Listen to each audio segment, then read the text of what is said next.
जय श्री कृष्णा। बहनों भाइयों, जैसे कि मैं समय समय पर बताता रहता हूं कि मेरा मेन उद्देश्य घर घर में ज्योतिष का सही ज्ञान फैलाना और गीता का ज्ञान पहुंचाना। ज्योतिष के द्वारा हम अपना भला करें, अपनी संतान का भला करें, अपने निकट संबंधियों का विकास करें और उनका भला करें। यदि आप चाहते हैं इसे एज ए प्रोफेशन के रूप में, तो आपको एक बहुत खुशखबरी बता रहा हूं। मैं जल्दी से जल्दी 80 वीडियो के द्वारा आपको पूर्ण रूप से कोशिश करूंगा ज्योतिष सिखाने का। और ये मेरा दावा है, ये मेरा चैलेंज है कि आप बहुत अच्छा ज्योतिष सीखेंगे जिसके द्वारा आप अपना भला करेंगे। जैसे कि मैं बताता रहता हूं कि 12 हाउसेस होते हैं। जब मनुष्य पैदा होता है और जब उसका अंत काल तक हो जाता है, ज्योतिष हर जगह बोलने की क्षमता रखता है, जिसे हम 12 हाउसेस में कहते हैं। चाहे जब बच्चा पैदा हुआ, उसकी धन की व्यवस्था क्या रहेगी, उसकी प्रॉपर्टी कैसी होगी, उसकी एजुकेशन कैसा होगा, उसका प्रोफेशन कैसा होगा।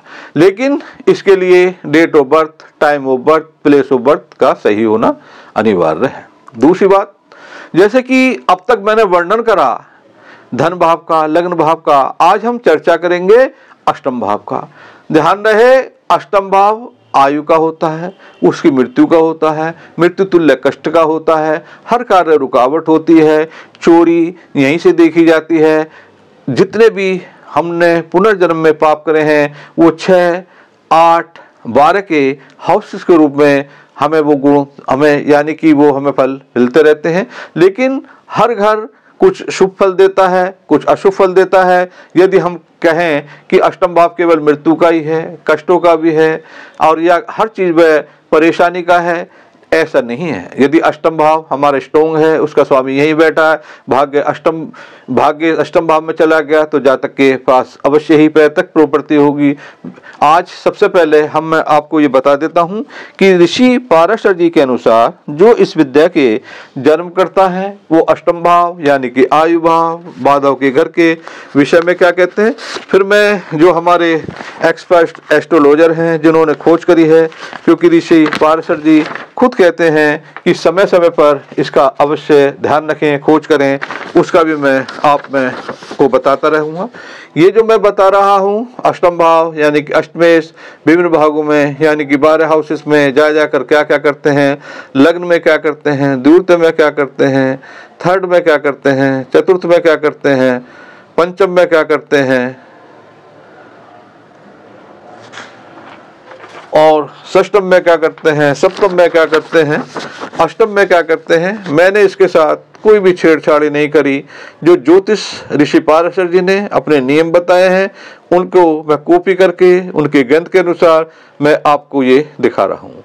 अब मैं चर्चा करूँगा अपने अनुभव से। हमारे जो एक्सपर्ट एस्ट्रोलॉजर हैं जिन्होंने इस पर बहुत समय लगाया है कि वो क्या कहते हैं कि अष्टम भाव विभिन्न भावों में जाता है तो क्या क्या करते हैं। पहले मैं आपको बता दूं मोटे रूप में कि अष्टम भाव क्या है। देखिए, अष्टम भाव एक आयु भाव है, मृत्यु भाव है, रुकावटें हैं, चोरी हैं, अचानक धन लाभ है, बीमे की रकम यहाँ से मिलती है, वसीयत की यहाँ से मिलती है, गड़ा हुआ धन यहाँ से मिलता है और जितनी भी परेशानी है वो सब यहीं से मिलती है। लेकिन इसके कुछ गुण भी होते हैं, जैसे अष्टमेश अच्छी स्थिति में हो गया, जातक अच्छी आयु वाला होगा। यदि भाग्य अष्टम में आ गया तो जातक स्वयं तो भाग्य का कमजोर होगा। या अपने दैनिक जीवन में भी देखा होगा, कोई जातक ऐसे होते हैं कि वो पूरे जीवन में कुछ नहीं करते लेकिन उन्हें पैतृक संपत्ति बहुत मिलती है। तो इसी अष्टम भाव से हम पैतृक संपत्ति को भी देखते हैं। फिर मैं आपको बता दूं, ना कोई एक ग्रह किसी को राजा बनाती है ना रंक बनाती है। हम पूरी कुंडली का एनालिसिस करते हैं। मेरे पे बीच पे कमेंट्स आते रहते थे कि आपने ये कहा, आपने कहा। पहले किसी भी चीज को पूर्ण रूप से सीखो। मैं आपको समय समय पर बताता रहता हूँ कि धन योग कैसे बनते हैं, राजयोग कैसे बनते हैं, अरिष्ट योग कैसे बनते हैं। लगभग 16 फैक्टर होते हैं जिनके द्वारा ग्रह वीक हो जाता है, जैसे वक्री होना, अस्त होना, अष्टवर्ग में कमजोर होना। ये आपको समय समय पे इसलिए बताता रहता हूँ कि आप थोड़ा संयम रखें। पहले इसका आप नियम करें। और आपको एक बात और बताऊं, जो मैं वीडियो बनाऊंगा इसे सिखाने की, उसे याद करते रहें। ऐसा कभी ना करें कि आप केवल देखते रहें। किताबों से ज्योतिष क्यों नहीं आता? किताबों से ज्योतिष यूं नहीं आता कि पेज पलटते रहते हैं, जो अच्छा लगा उसे पढ़ लिया। मैंने पेपर दिया, इस पर मैंने बहुत समय लगा, 35 साल का मुझे अनुभव हो गया। हमें याद इसलिए करना पड़ता था क्योंकि हमें पेपर देने पड़ते थे। तो आप भी इसे इसी तरीके से करें, और ये मेरा वादा है कि आप एक अच्छे एस्ट्रोलॉजर हो जाएंगे। हमने जो पुनर्जन्म में गलत कर्म करे हैं, जिसके कारण हमें कोई परेशानी हो रही है, उसका हम निवारण करें उन ग्रहों की शांति के द्वारा। क्योंकि मैं फॉलो करता हूं गीता को। गीता में 3rd अध्याय में श्री कृष्ण भगवान कह रहे हैं कि मनुष्य का देवताओं का एक सामंजस्य है, कॉम्पैक्ट है। यदि हमें किसी कारणवश कोई परेशानी आ जाती है तो उससे ही संबंधित हम देवताओं की पूजा आराधना करेंगे और उन ग्रहों का शांत करेंगे, तो हमको अवश्य ही एक अच्छा जीवन मिलने की चांस मिलेगा और हमारे द्वारा किए गए पिछले जन्म में जो गलत कर्म है उनका हमें मार्जन मिल जाएगा और हमारा जीवन सुचारू रूप में चलेगा। आइए अब हम वर्णन करते हैं कि अष्टम भाव विभिन्न भावों में जा जाके क्या करता है। ये मैंने बता दिया कि अष्टम भाव क्या क्या फल देता। मैंने शुभता भी बताई, मैंने अशुभता भी बताई। आज देखें हम, देखिए मैंने बताया था जैसे ये 1 से लेकर 12 राशियां हैं, इनका कोई ना कोई स्वामी जरूर होता है। इसे हम कहते हैं अष्टम भाव। अष्टम भाव के स्वामी कहते हैं अष्टमेश, कि अष्टमेश विभिन्न भावों में जा जाके क्या करता है, मेरे वही नियम होंगे, मेरे वही पैरामीटर होंगे, क्योंकि मैं बदलता रहूंगा, कोई बदलता रहेगा, उससे ज्योतिष नहीं आएगा। लग्नेश यानी कि लग्न का स्वामी, पंचमेश यानी कि पंचम भाव का स्वामी, अष्टमेश या कि अष्टम भाव का स्वामी, ये जिस भाव लग्नेश पंचमेश नववेश के जो स्वामी होते हैं वो जिस घर में बैठेंगे उस भाव की वृद्धि करेंगे। 6, 8, 12 यानी कि षष्टेश अष्टमेश 12th हाउस के स्वामी जिसे द्वादश कहते हैं, वो जिस घर में बैठेंगे उस भाव को पीड़ित करेंगे। अब हम घुमाते हैं अष्टम को विभिन्न भागों में। देखिए अष्टम भाव मृत्यु, मृत्यु तुल्य कष्ट, हर कार्य में रुकावट, चोरियां, परेशानियां, गुप्त रोग, गुप्त शत्रु, गुप्त विद्याएं, गड़ा हुआ धन का कारक है। यदि अष्टम भाव लग्न में आ जाता है तो जातक हर कार्य में परेशान, कर्ज युक्त हो सकता है, दयनीय स्थिति हो सकती है, वो रोगी हो सकता है, हर कार्य में वो परेशान रह सकता है क्योंकि लग्न स्वयं है। यदि अष्टम भाव का स्वामी यानी कि अष्टमेश ये धन भाव में आ जाता, मैं पहले ही बताता रहता हूं हर ग्रह अपने 180 डिग्री में देखते हैं, तब ये आ जाएगा धन भाव में, तो धन भाव से अष्टम भाव को देखेगा। इसका मतलब यह है कि जातक के परिवार में कोई परेशानी आ सकती है, लेकिन क्योंकि अपने घर को देख रखा है तो जातक की लंबी आयु अवश्य होगी, उसे अचानक धन लाभ भी मिल सकता है। अचानक धन लाभ में क्या होते हैं, कोई विरासत में माल मिल जाए, कोई बीमे की रकम मिल जाए, कोई गड़ा धन मिल जाए, कोई लॉटरी लग जाए, जिसे कहते हैं सडनली धन का प्राप्त होना। देखिए यदि अब धन इसका अष्टमेश का स्वामी 3rd भाव में आ जाए, क्योंकि 3rd हाउस क्या है, भाई बहनों का है, छोटे भाई बहनों का है, तो शास्त्र के अनुसार ऐसे जातक को छोटे भाई बहनों का सहयोग नहीं मिलता। यदि छोटे भाई बहन होते तो शत्रु का भय बना रहता है। और आपको एक बात और बता दूं, ये आज मैंने कुंडली लगा रखी है अमिताभ बच्चन की, जो कि कितने बड़े कलाकार हैं, कितने बड़े आज की तारीख में धनवान हैं, इसका भी हम वर्णन करेंगे।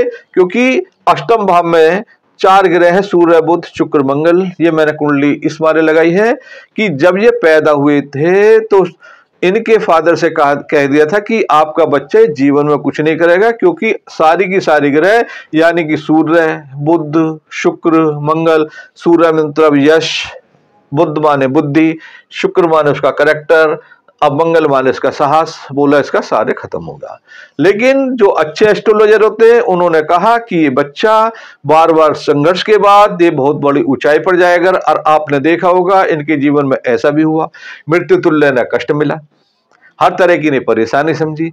आज इन पर मान पैसा प्रतिष्ठा हर चीज है, क्योंकि ये मैं पहले बताता रहता हूं कि जब 6, 8, 12 का देखते हैं कि क्या विपरीत योग तो नहीं बनना। इसका हम अवश्य ही इसका एक्सप्लेनेशन करेंगे। आप देखेंगे कि कुंडली के रिजल्ट कैसे निकलते हैं। देखिए अब आता अष्टमेश, बाधाओं के घर का स्वामी चतुर्थ भाव में। चतुर्थ भाव क्या है, आदमी का सुख है, माता है। मैं पहले बताता रहता हूं कि एक एक भाव अनेक अनेक चीजों का कारक होता है।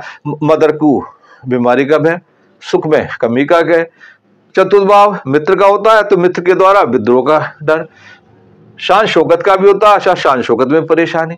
अब आते हैं अष्टम भाव पंचम भाव में। पंचम भाव संतान, जातक की संतान शत्रुता कर सकती है, उसे मेहनत के अनुसार फल ना मिले, उसे यश ना मिले, इस तरह की परेशानी आएगी। अब आते देखे अष्टम भाव का 6 हाउस में। मैं पहले ही बताता रहता हूं कि कुछ भाव जैसे 3, 6, 8, 12, यदि हम थोड़ी देर को थर्ड हाउस को साइलेंट कर दें तो 6, 8, 12 के स्वामी जब आपस में एक दूसरे के घर में बैठ जाते हैं तो इसे कहते हैं विपरीत राजयोग। जब अष्टम भाव का स्वामी 6 हाउस में बैठ जाएगा, वो इसे पाप नहीं समझ रहा, यहाँ क्या होगा, एक्सीडेंट हो सकते हैं छोटे मोटे, लेकिन जातक शत्रु का दमन कर देगा और शत्रु के द्वारा धन कमा लेगा। अब आते हैं अष्टम भाव का स्वामी सप्तम भाव में। सप्तम भाव में क्या है, स्पाउस रहता है, मेल के लिए फीमेल, फीमेल के लिए मेल। तो ये सप्तम भाव में स्थित होकर जातक के स्पाउस की हेल्थ खराब हो सकती है।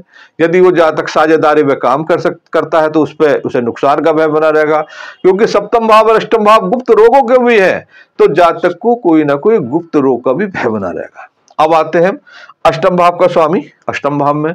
मैंने पहले ही बताता रहता हूं कि ऋषि मुनियों में आपस में बहुत विवाद है, लेकिन कहीं एक जाके वो बिल्कुल एक ही राह पकड़ लेते हैं। कहते हैं यो जो भाव स्वामी दुष्टो युतो तस्य भाव वृद्धस्ति, यानी कि जिस घर का स्वामी अपने घर को देखता है या बैठता है उस घर की वृद्धि हो जाती है। फिर आपको बीच में बता दूं, सपोज कर लो किसी का कोई ग्रह अष्टम का स्वामी अष्टम में बैठा है, तो जो 12 से 18 डिग्री है यानी कि यंग है, उसके फलित कुछ और होंगे। यदि 0 से 6 है तो उसके फलित कुछ होंगे। यदि 24 से 30 है कुछ के फल अलग होंगे। 0 डिग्री में जातक को मृत बता देते, मतलब उसकी जो डिग्री में ताकत नहीं होती, मतलब ग्रह अधिक फल देने में असमर्थ हो जाता है। जब अष्टम भाव का स्वामी अष्टम भाव में बैठ जाएगा, जातक को अवश्य ही गड़ा धन मिलेगा, विरासत में माल मिलेगा, अचानक धन लाभ होगा, लॉटरी मिलने के भी चांस रह जाते हैं। फिर एक क्वेश्चन उठता है कि हमें मिलेगा कब, यह डिपेंड करता है दशा, महादशा और अंतर्दशा। अब आते हैं अष्टम भाव भाग्येश में। यदि जब अष्टम भाव 9th हाउस में चला जाता है तो फादर को 9th से भी देखते हैं, 10th से भी देखते हैं, तो 10th हाउस से कम फल आते हैं, सही, फादर के 9th हाउस से ज्यादा आते हैं। जब ये 9th हाउस में 8th हाउस के चले जाएगा तो फादर का सुख अधिक ना मिले, ज्यादा भाग्यहीन हो जाए, धर्म का निंदक हो जाए, देवताओं का निंदक हो जाए, क्योंकि जो भी जातक धर्म से विमुख होगा उसकी तो मान, पैसा, प्रतिष्ठा स्वतः खराब हो जाती है। तो ये दोष स्वतः ही आ जाते हैं। आपने देखा होगा बहुत से जातकों को, उनके पास अथाह प्रॉपर्टी होती है, खूब उनके खर्चे चलते हैं, लेकिन उनके अगर आप व्यवसाय देखेंगे तो कुछ नहीं होता। ये अष्टमें जब 10th हाउस में चला जाता है तो यही गुण पैदा हो जाते हैं, जातक का स्वयं का प्रोफेशन समाप्त हो जाता है। और अष्टमेश की दशा में उसे बदनामी मिल सकती है, उसके राजपाट भी खत्म हो सकते हैं। कहते हैं कि राशि परिवर्तन सारे बढ़िया होते हैं। मैंने अनेक कुंडलियों में देखा कि यदि 9th हाउस का और 10th हाउस का राशि परिवर्तन हो जाए तो जातक को खूब मान, पैसा, प्रतिष्ठा, चारों तरफ कीर्ति फैलती है। यदि किसी कारणवश अष्टमेश का और 10th हाउस का और अष्टमेश का राशि परिवर्तन हो जाता है तो जातक प्रोफेशन के पॉइंट ऑफ व्यू से बेकार हो जाता। तो मेरा कहने का बीच में तात्पर्य यह है कि सारे राशि परिवर्तन अच्छे नहीं होते। अब आते हैं अष्टमेश का एकादश में। मैं पहले बता चुका हूं, एकादश में स्थित ग्रह जातक को सब चीज देने की शक्ति रखते हैं, मतलब धन वगैरह, रोग भी देने की क्षमता रखते हैं। तो जातक पे धन तो अवश्य आएगा, उसकी दशा में अचानक धन भी आ सकता है, लेकिन छोटे मोटे एक्सीडेंट का, रोग का, जिसके द्वारा धन का दुरुपयोग हो सकता है, ऐसी स्थिति भी आ सकती है। अब देखें शास्त्र क्या कहता है। अष्टमेश 12th हाउस में चला गया, जातक, ऋषि पाराशर जी कहते हैं हर कार्य परेशानी, जातक की चोरी, उसकी मतलब हर तरह की बदनामी, उसका व्यय। लेकिन अगर आप प्रैक्टिकल देखेंगे, इस भाव का स्वामी 12th हाउस में चला गया 12th हाउस क्या होता है? घर से दूर होता है, जैसे विदेश होता है, विदेश की कोई सीमा तो नहीं होती। हम तो यदि अपने शब्दों में कहें कि जातक दूर जाके अधिक सफल हो जाता और परेशानी के बाद अधिक फायदा होता। हमेशा ध्यान रखें कि विपरीत राजयोग क्या होता। विपरीत राजयोग ऐसे बनता है, अभी हम 3rd हाउस को छोड़ते हैं क्योंकि कुछ एस्ट्रोलॉजर का इसमें विवाद है, वो कहते हैं 3, 6, 8 बार एक संबंध हो जाए विपरीत राजयोग बन जाता है। लेकिन मैं 6, 8 बार के जो संबंध हो रहे हैं उनके विषय में ये बताना चाहता हूं। सपोज कर लो जातक के 10 करोड़ की जमीन, 2 भाई, ना करे भगवान एक भाई को कुछ हो जाए, कितना बड़ा दुख हुआ दूसरे भाई को, लेकिन क्या हुआ? उसे संपत्ति मिल गई। मतलब एक परेशानी के बाद अधिक फायदा होना। सपोज कर लो 6-8 बार का संबंध हो रहा है, पंचम की बात ना, पंचमे सूर्य महाराज हैं, जातक के फादर में बहुत अधिक प्रॉपर्टी है, उस पर है नहीं। एक दुख तो ये हुआ कि जातक के फादर चले गए। दूसरा फायदा क्या हुआ? उसकी जो ऑथोरिटी, उसकी पावर उसे प्राप्त होगी। फिर मैं आपको एक बार फिर समझाना चाहता हूं कि एक ग्रह ना कभी किसी को राजा बनाती है, ना कभी रंक बनाती है। अब हम चर्चा करेंगे अमिताभ बच्चन जी की कुंडली पर। देखिए, ये जो अमिताभ बच्चन जी का जो डेट ऑफ बर्थ है वो है 11 अक्टूबर 1942, 3:30 PM, बर्थ प्लेस इलाहाबाद। इनमें थोड़ा कहीं कहीं ये 4 बजे भी आता है, तो ज्योतिषाचार्य कहते हैं कि जो युद्ध के समय करेक्शन हुआ था उस करेक्शन के अनुसार ये टाइम है 3:30। कुंडली के लिए 3 चीजें होती है, date of birth, time of birth, place of birth. तो इनकी जो डेट ऑफ बर्थ है 11/10/1942, 3:30 PM, यानी कि दोपहर को, बर्थ प्लेस इनका इलाहाबाद। अब देखिए, हम चर्चा करते हैं अष्टम भाव की। इनका जो 4 ग्रह जो है, सूर्य, बुध, शुक्र, मंगल, 4 ग्रह बैठी हैं।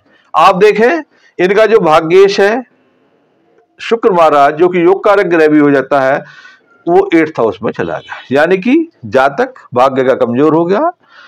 और आप एक चीज पर हकीकत में देखें, सबको पता है, जो उम्रदराज आदमी हैं, जो बच्चे हैं, उन्हें तो पता नहीं कि एक बार अमिताभ बच्चन जी में बहुत गंदा समय आया था, जिसके कारण मतलब सबको पता है कि इनके जो रेजिडेंस के वो बिकने की स्थिति आ गई थी। और आप देखें, ये सूर्य क्या है? सूर्य इनका सप्तमेश है, यानी कि यश में कमी। मंगल प्रोफेसर भाव का स्वामी और 3rd हाउस का स्वामी, इनके प्रोफेशन भी गड़बड़ा गई। मतलब इसको अष्टम भाव को कहते हैं सडनली का भाव, अचानकता का भाव। एक सिद्धांत जो मैं बताता रहता हूं, यदि किसी कारणवश अष्टम भाव में ज्यादा ग्रह हो जाती है, ये पत्नी होगी जातक का, जातक क्या स्पाउस हो गया। तो यदि दूरते भाव में उसके 2 या 2 से ज्यादा ग्रह बैठ जाती हैं, जो जातक का स्पाउस धनवान होता है, आप देखें कि इनका स्पाउस धनवान है, क्योंकि ये इनका स्पाउस का घर है और यहाँ 4 ग्रह बैठे हैं, सूर्य, बुध, शुक्र, मंगल। तो जातक का स्पाउस भी नेम फेम वाला और धनवान भी है। अब इसी तरीके से आपको ज्योतिष सिखाऊंगा। पहले मैं आपके ज्योतिष को फंडे बताऊंगा कि जैसे कहते हैं 2 × 2 4, तो इसी तरीके से मैं आपको सिद्धांत बताऊंगा, कितने राशि, कितने नक्षत्र, कितने उच्चके हो जाता कहाँ, क्योंकि एक 2 राशियों का या एक ग्रह की कौन कौन सी राशि होती है, फिर त्रिकोण का संबंध कैसे बनता, राजयोग कैसे बनता, धन योग कैसे बनता, मैत्रिता कैसे बनती है। फिर थोड़ा सा मैं ज्ञान बताऊंगा आपको अष्टावर्ग के विषय में, जो कि गोचर लगाने में सफलता होती है। तो मेरा कहने का तात्पर्य यह है कि जब मैं आपको कुंडली वो ज्योतिष सिखाने की कोशिश करूंगा, तो उससे संबंधित मैं साथ के साथ कुंडली भी लगाऊंगा, और 12 के 12 जो लग्न है, मेष से लेकर मीन तक, हर लग्न की कुंडली लगाऊंगा और उनका विश्लेषण करूंगा। यदि आप धैर्य करेंगे, उनका नियम याद करेंगे। मैं आपको यह बताना चाह रहा हूं कि 4 ग्रह सूर्य, बुध, शुक्र, मंगल के होते हुए भी, मतलब कि कहते गड्ढे में चली गई, कि ये धनवान कैसे हुए। हमेशा ध्यान रखना, ग्रह अपनी महादशा, अंतरदशा, पित्रांतरदशा में ही फल देती हैं। देखिए, ये जो कहते हैं ना नीच राज योग भंग, ये एक बहुत अच्छा योग होता। इसमें क्या होता है कि एक कोई ग्रह उच्च का है, यदि उसके पास कोई ग्रह नीच का बैठ जाता है, तो उसे कहते हैं नीच राज योग भंग, यानी कि जातक का सब कुछ जाने के बाद आफ्टर देन वो प्रोग्रेस करता है। अब आप देखें कि इनका जो बुध है, बुध हमेशा ध्यान रखो कि उसकी लॉर्डशिप कहाँ की है, वो उनका पंचमेश भी है और वो उनका अपने घर का भी है। तो बुध जो है अपने घर में बैठ गए उच्च राशि स्थित। अब शुक्र देखो, शुक्र इनका भाग्येश भी है, इनका फोर्थ हाउस का भी है। मैंने बताया था कि एक बेर इनकी प्रॉपर्टी बिकने के भी सारे चांसेस हो गए थे, हाथ से भी निकल गई थी, सब जानते हैं, मैं नहीं बता रहा, ये इनका हिस्ट्री बताती है, क्योंकि बड़े बड़े जितने महान लोग होते हैं उनकी ज्यादातर बातें मीडिया ही बता देती है। तो उनका आप देखो, इनकी प्रॉपर्टी खत्म हो गई, इनका भाग्य क्षीण हो गया, लेकिन नीच भंग राजयोग बनने के बाद दूसरी ग्रह क्योंकि उच्च की थी, उनने कही फिर उठ जाओ। अमिताभ बच्चन जी फिर उठ गए एज ए ज्योतिष एस्ट्रोलॉजी के अनुसार। फिर आप देखें, अब सूर्य क्या है, इनका सप्तमेश है, तो यहां मित्र राशि में मतलब अष्टम भाव में सूर्य बुध आदित्य योग बना रहा है। तो ये बता रहा है कि इनका जो स्पाउस है वो बुद्धिजीवी भी है, और आप देख रहे हैं कि इनकी स्पाउस खुद एक बुद्धिजीवी है, वो सांसद है, वो नेम फेम प्राप्त करते रहते हैं समय समय पे। तो अब आ जाइए मंगल का। मंगल क्या है, इनका छोटा भाई मेरा, इनका 10th हाउस। जब मंगल की दशा चली होगी, चाहे वो महादशा में हो, चाहे वो अंतरदशा में हो, चाहे वो प्रत्यांतर दशा में हो, तो जातक का छोटा भाई जरूर संकट में आता रहता। आपने देखा होगा अमिताभ बच्चन जी को कितना नेम फेम है, उनके भाई का हम जानते भी नहीं, मैं खुद नहीं जानता। और क्योंकि अष्टम भाव में ये 10th हाउस का स्वामी जो कि प्रोफेशन है, तो जिनका प्रोफेशन भी छीड़ हुआ।